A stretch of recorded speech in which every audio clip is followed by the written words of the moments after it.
sometimes it's just like, it's like too scary to go to places. A more than 60-mile journey to Lansing demanding change for all. The West Michigan group marching right now to give a voice to undocumented immigrants in Michigan. A moment in history. Supreme Court Justice Brett Kavanaugh will officially be sworn in during a public ceremony tonight. But why some in Congress hope it will motivate voters to head to the polls. And some local students are working to revitalize a piece of West Michigan that's been neglected for years. How they're bringing it back to life. Today is Monday, October 8th. Live, local, breaking news. You're watching News Channel 3, live at 5. Okay, we have a dense fog advisory this morning. We'll show you where in a moment. Where's downtown Kalamazoo? Good question, right? This is our Kalamazoo Live. Fog, of course, in the way this morning. Good morning. I'm meteorologist Jeff Porter. One batch of storms are following east side of Muskegon County, moving squarely into Newaygo County. Should be in Newaygo at 5:13. Reynolds at 5:30. Heavy rain, the #1 story. Okay, as far as our dense fog advisory, just a few counties in play right now. This could very well shift during the morning. Calhoun, Branch counties until 9 a.m. Keep it safe out the door this morning. All right, midday today, 72 degrees. These are small storm chances in the afternoon. Look at the 82 at 5 p.m. Yes, that will come with humidity. Where fog is the thickest right now. Erica and Kirk, that's coming up at 5:07. All right, Jeff, and good morning. It's good to see you. I'm Erica Moke. I'm Kirk Mason. A happy Monday, if we can say that. Thank you for joining us. Well, new this morning, the Calhoun County Sheriff's Office is investigating after a woman is killed in a possible drunk driving crash. Happened on R Drive North near 27.5-mile road in Clarence Township just after 9:30 last night. Deputies say the 37-year-old woman from Springport was driving west when she lost control of the car, went off the road, and hit a power pole. She was killed instantly. Deputies believe both speed and alcohol are factors in this crash. The woman was also not wearing a seatbelt. Right now, some West Michigan activists are marching to Lansing, demanding legislative change that would allow undocumented immigrants to get a driver's license in Michigan. Organizers with Cosecha Grand Rapids and others have been walking for the last few days. The group also includes people from Kalamazoo. Michigan is one of a handful of states where undocumented immigrants can't get or renew a driver's license. It's part of a law passed 10 years ago that banned this from happening. The group plans to share their story with lawmakers in Lansing tomorrow. Sometimes it's just like, it's like too scary to go to places. Like anytime there's a police vehicle, like anywhere behind our car, you know, it's like, get scared.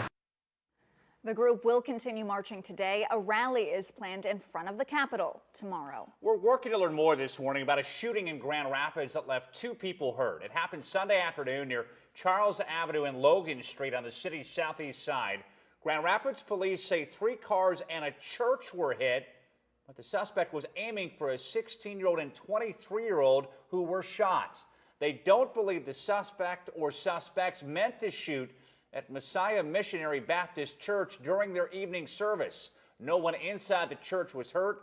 The 2 victims are expected to recover. So far, police haven't released any information about a possible suspect. Do you know what you're voting on in November? Debates can give you a better look at the candidates, but what about ballot proposals? Yeah, that's why Western Michigan University is giving voters a closer look at a somewhat complicated measure today, proposal number 2. They're hosting a forum tonight to talk about the intricate details of redistricting. News Channel 3's Jake Barrett joins us live in the newsroom. And Jake, basically, how you vote on this measure could impact who you're able to vote for in the future. Well, the ballot measure is all about who has control of drawing district lines for state office. Now, as it is right now, lawmakers draw the district lines every 10 years after each census. But critics say that can lead to rigged voting districts that can help certain candidates get elected.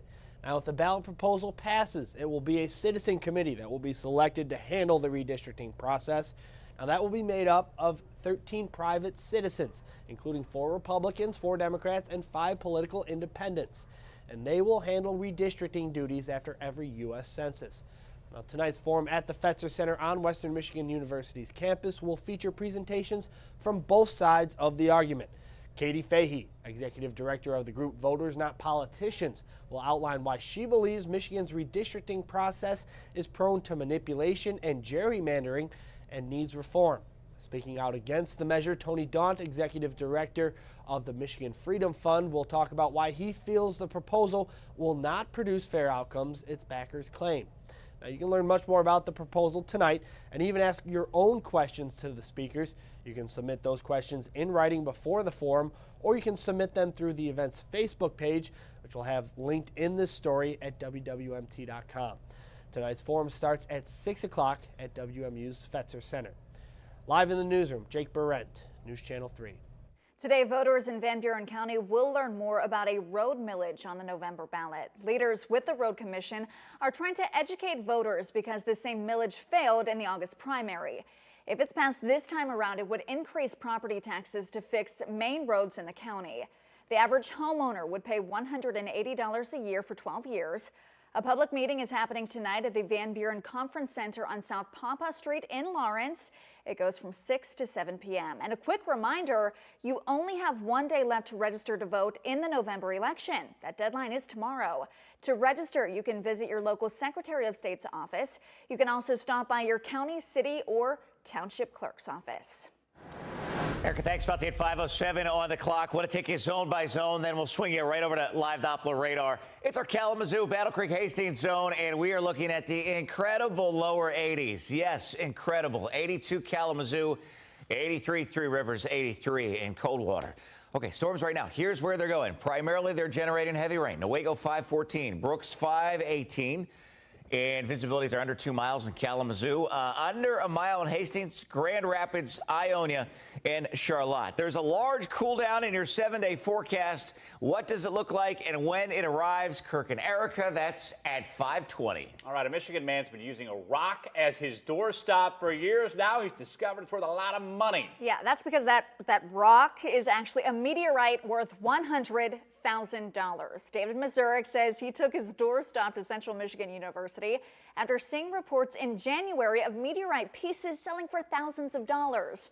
Experts say the nearly 23-pound rock is the 6th largest meteorite found in Michigan. Mazurek says the meteorite came with a barn he bought in Edmore back in 1988. He says the farmer who sold him the property told him it landed in his backyard in the 1930s. Does he live in a castle? Because that's a big rock. It's got to be a big door. Oh my goodness, that is a pricey rock. $100,000, that's a good payday. It's a good payday. 5:08, an investigation underway into one of the country's deadliest transportation crashes in nearly a decade. What we're learning happened moments before a limo crashed. Plus, a local organization is helping Battle Creek residents who lost everything in a large apartment fire get back on their feet.